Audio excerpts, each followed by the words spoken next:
Hey there folks, I am coming to you today because I want to try something new. I want to try making a new type of video where it's not just me pointing the camera at my hands and you seeing the painting come together, which I think is a pretty cool type of video, but rather me talking directly to you where you can see my face, and I will be discussing more about all the things that I'm interested in, all the projects that I'm working on, not just painting, which is what this has been in the past. And I just realized that there's a really bad glare on my glasses, so I'm sorry about that. Nothing really I can do. Maybe I'll sit more like this. Does that help? Not really. Okay. It's a work in progress, folks, basically. I've never made this type of video before, so it's a learning curve, I guess. So I would like to have segments in the video where I talk about painting, cross-stitch, and quilting. And in each one I will show you what I am working on now and what I have recently finished, because it would be really unfair if I continue to make these type of videos. It would be really, really unfair for me to show you the progress but not the finished result. So I will show you finishes, and I will show you a old project that I have finished maybe years before. So I will start with the painting. Last week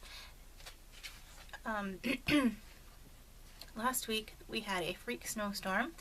It's not really that unusual for it to snow in April, but it only snows a little bit, like half an inch maybe, and then it doesn't stay longer than that, longer than just it takes to get there, right? It's here and gone, and you're like, I don't even think it did snow, who knows? But last week we had 8 inches of snow. It was forecasted to have 1 to 3, but we had 8, at least 8. I mean, I didn't like go out there with a measuring tape or anything, but a lot of snow.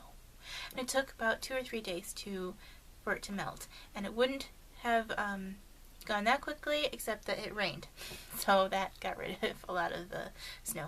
And so I was missing spring, and so I decided to paint some apple blossoms.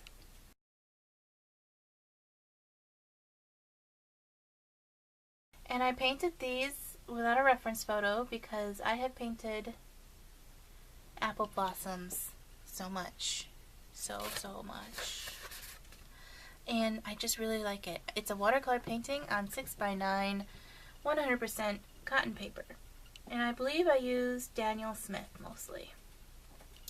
Alright. I also did a salt technique in the background.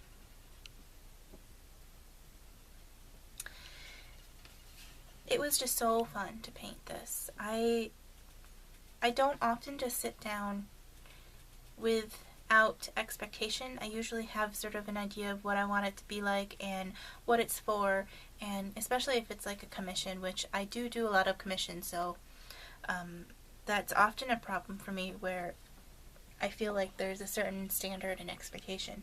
And I didn't have that with that one, and those paintings always come out the best when I don't have those expectations. So another one that I have recently finished is this landscape. This was after a Frugal Crafter tutorial. Every Wednesday she does a beginner Wednesday, what does she call that? Beginner Watercolor Wednesday is what she says. And she does a full tutorial where she does everything step by step. And even though I'm not a beginner watercolorist, I still follow her tutorials because she picks good pictures, doesn't she?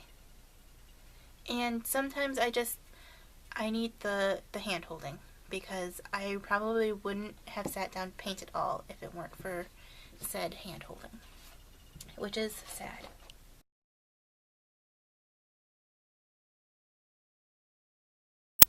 Okay, and then my old piece that I would like to show you, and I'm sorry, but I picked it out before I realized that I actually have a video of this, a time-lapse video of me painting this, so you've seen it before. But I'm going to show it to you anyway. 2017 Link in description if you want to see the time lapse of this.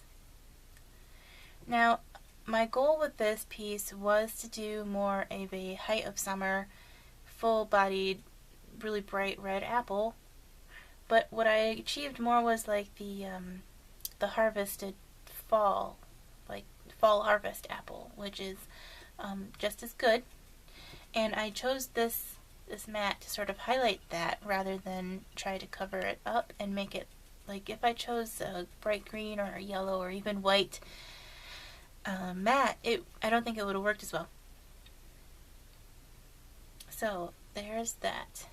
This is also watercolor, and it's on, it looks like it's on 100% Fabriano Artistico watercolor paper, and I used American Journey for that. I think, I don't remember if I said, but American Journey for the landscape and Daniel Smith or various other mixed watercolors for the apple blossoms. Okay, so let's get into cross stitching. I want to show you what I'm working on now and one finish from before. So what I am currently working on with main focus is a Heaven and Earth design, or HAID as they are called. Mini Aveline by Cheryl Baker is the original artist.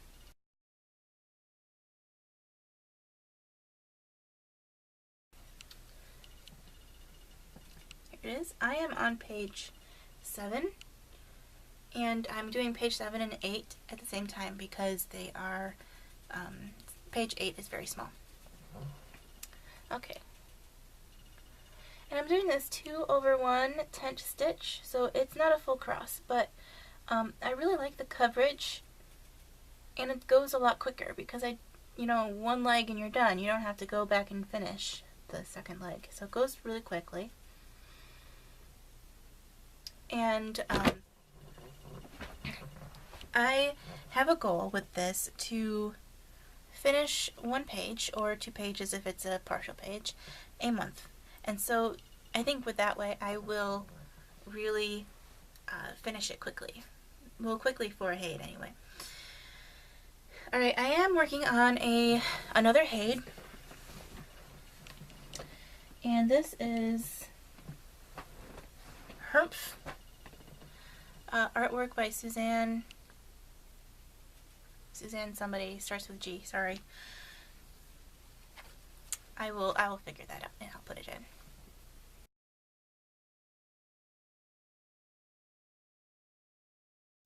And I'm only partially done with page 1. And I don't have a goal with this one. I'm just working on it whenever I feel like it. Of course, I always work on the cross stitch when I feel like it. It's not a chore, guys. But I do want to see progress, so I have little incentives, that's all. Now, this one, actually, I am doing 1/1 full cross. So it has a different feel to it. It's not as thick. This one over here is practically a carpet. If you can see, the back is just one big, horrible, thick mess, which is fine. It's okay. Who cares what your back looks like? The front looks good, right? The front looks good. And this one, the back is, I know I don't have a bigger start. I don't have as big of a start, but it's much, much thinner. And the stitches are, they seem more delicate. They're both on 25 count Lugana. This one's on Wedgewood, and I don't know what the name of the other one was. Probably like Cream or something generic like that. Okay. The next one I have in the pile is Mandala Giraffe by Awesome Pattern Studio on Etsy. And I think you have to search that name in all caps and probably all one word or you won't find it.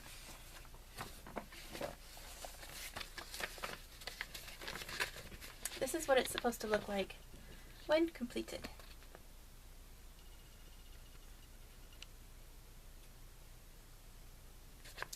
And I am actually doing this 1/1 on 28 count wheat Lugana. And I'm about half done.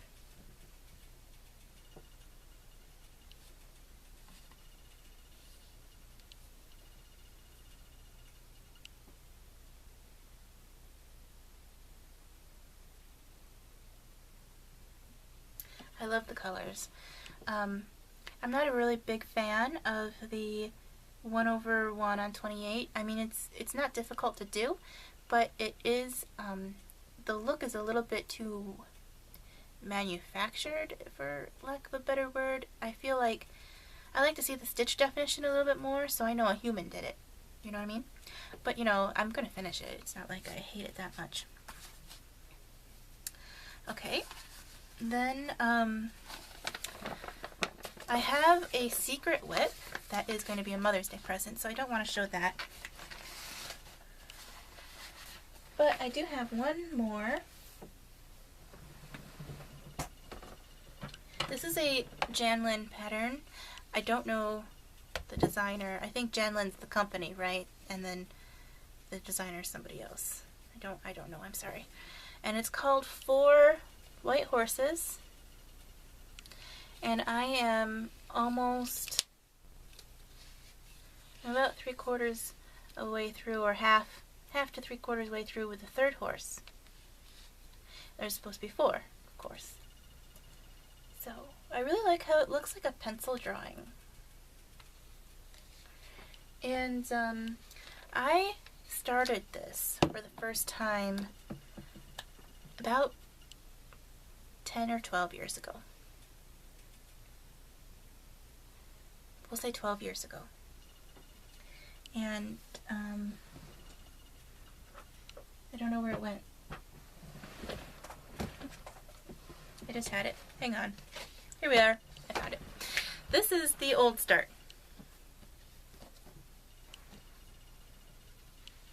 Okay, and way back when, I was not experienced enough to figure out how to fix where it went wrong.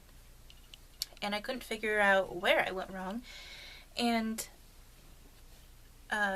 so that was before a lot of the internet was going on.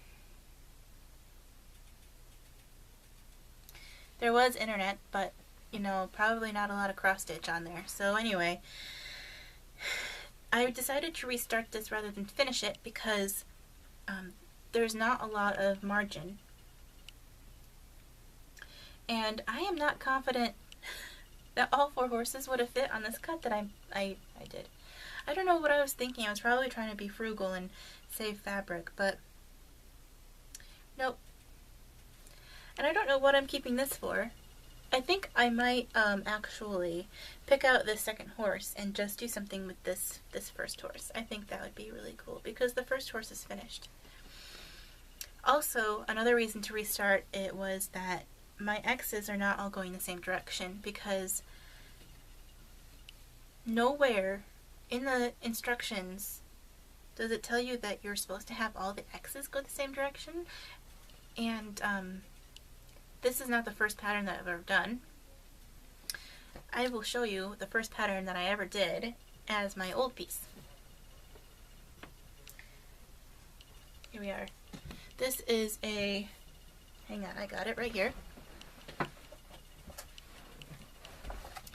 Creative Accents Moonlit Play, that's what it's called. I don't know if it's still being made or anything like that, but it was a kit, and the directions never say, this is what taught me how to cross stitch. The directions never say that the legs are all supposed to go the same direction. They just say, you know, how to make the X's, but not really, and how to change the colors and how to read the chart, but they don't tell you that they're all supposed to go the same direction, right? So I didn't know. And so I did this one. It was so much fun that I got hooked on cross stitch, and I did the horses and I got lost. And I have another pattern that I did eventually finish that I'll show you another time if I continue making these videos. This is just an experiment video, really. And so I got lost and I didn't know how to fix it, and so I stopped doing cross stitch completely. But this is the one that gave me the bug, really. And none of my X's are going the same direction, which is okay. It looks fine. I did this probably when I was in junior high, and I worked on it every weekday for about 2 hours. And I remember that specifically because I worked on it during Voyager. Star Trek Voyager was on 2 episodes. We're on like TNT or something. TNT doesn't exist anymore. I think it got ate up by somebody else, some bigger network. And so I remember that.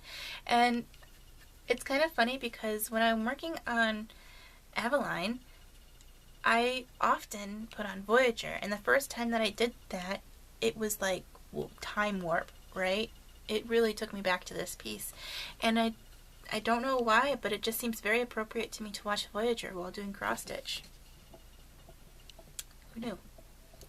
Okay, so that's all I have for you today about cross stitch. I'm saving some in case I want to do another video one day. I do have some other finishes that I have completed over the time span of when I restarted and when I have years ago. So quilting. A good segue of quilting from cross stitch to quilting would be the butterfly back there, and I will go get it. So I will sit back and hold it so you can see everything. There. Okay, so this is a quilted wall hanging, and the reason why it is such a good segue is because I used a cross stitch chart to complete it. To map it out.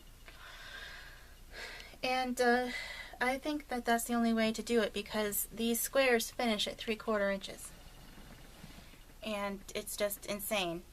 I mean, how would you know to sew this one or that one without a chart, right? So, anyway, this was part of an ugly fabric challenge that I'm doing with my family. And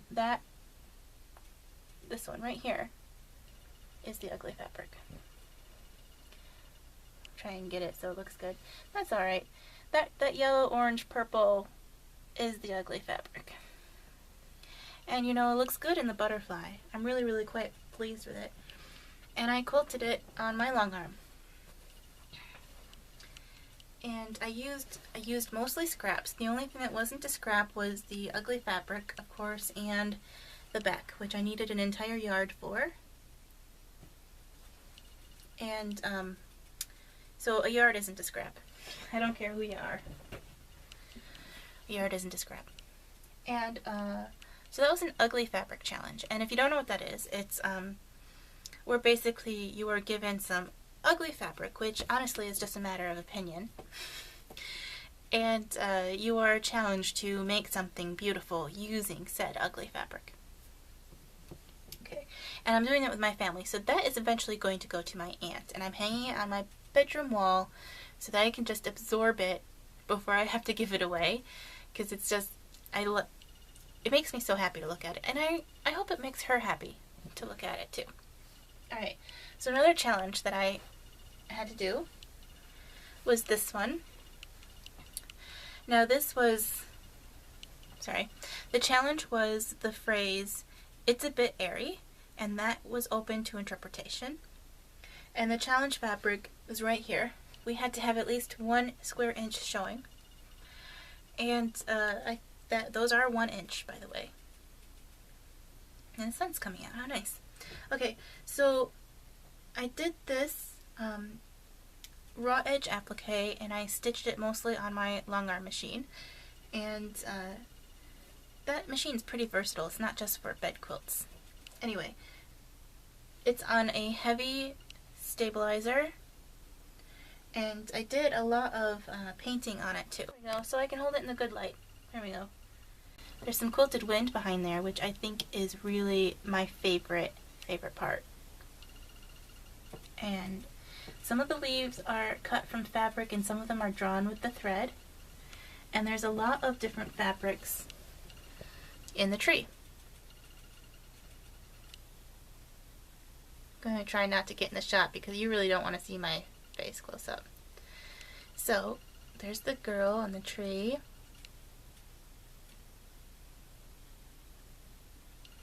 And she's holding some balloons that are about to lift her up off the ground. Alright. Whoops. Wrong direction. There we are. So, I hope that didn't make you sick or anything. So this is, I'm really pleased with how this came out. I used all the rest of the challenge fabric on the back. We were given a skinny quarter, which is 9 by the width of the fabric, which is usually about 42. So I had just enough after doing the balloons to do the back. And I did that because I don't like it. I don't want to keep it. So it's on the back there. And a little label. It's a Bit Airy Challenge 2019. So I just finished that not too long ago, and I'm really pleased the way it came out. And the due date is not actually until next October, not this October, not 2019's October, but 2020's October.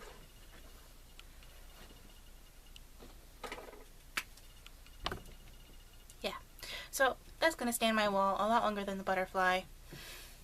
I'm alright with it though. Okay, so, oh, an older piece. This one is from 2016, and I used different applique techniques from this one and the airy one. This one is it's technically still raw edge applique. Oh wow, that's really nice in that shot. This one's still technically raw edge applique, but it's been fused, so the raw edges aren't fraying. And I also painted on top of this one. That technique is the same. Now, if you're into art quilts and you don't know how to like get your thread to match perfectly and you're all frustrated about that, you can just try painting over it, because I painted over this to try and get some shadows and highlights and things like that, and the thread just soaked up all that paint and changed color and is now perfectly matched. It looks like I used a variegated thread and, you know, matched it perfectly to the right area, which is almost impossible to actually do with variegated thread. So I think that is a pretty neat tip for you there. And there's a little bit of here we go. There's a little bit of fancy stitching. It's not that fancy, but there's a little bit of fancy stitching right along the seam there, which I think adds a really nice touch.